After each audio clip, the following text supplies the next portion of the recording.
మీ గురించి చెప్పండి. ఎక్కడి వారు మీరు? పుట్టింది అంటే పెరిగిందంతా అనకాపల్లి. హ్మ్. ఒక చిన్న ఇదేంటి టౌన్ విశాఖపట్నం దగ్గర. చదువుకున్నది వైజాగ్‌లో ఆంధ్ర యూనివర్సిటీ.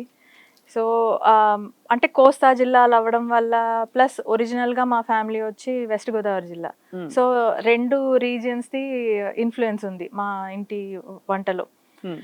ఆ తర్వాత మాస్టర్స్ కోసం యూఎస్ ఎళ్ళిపోయాను ఇమ్మీడియేట్‌గా కాలేజ్ 5 ఏళ్ళు ఇంజినీరింగ్ అయిపోగానే మాస్టర్స్‌కెళ్ళి అక్కడ వెంటనే నాకు ఫస్ట్ మిస్ అయింది ఇంట్లో భోజనం. హుహు. అంత దూరంలో అంటే ఇది ఐయామ్ టాకింగ్ 20 ఏళ్ల క్రితం ఏమి దొరికేవి కాదు. అండ్ నేను ఇంట్లో ఎప్పుడు వంట చేసి ఎరగను. సో, నాకు కందిపప్పుకి, పెసరపప్పుకి, మినపప్పుకి కూడా తేడా తెలీదు. ఇది చాలా ఆశ్చర్యకరమైన విషయం. నేను చిన్నప్పుడు ఇంకా వంట చేస్తూ పెరిగారనుకున్నాను నేను.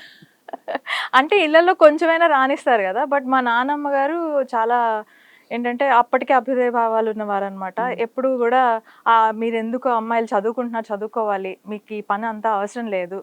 ఆ అవసరమైతే అప్పుడే మీరు ఆటోమేటిక్‌గా నేర్చుకుంటారని జెప్పి కాఫీ గూడా మాకు చేతికి అందించేవారనమాట. చదువుకోండి అంతవరకే మీరేం నేర్చుకోక్కర్లేదు అని.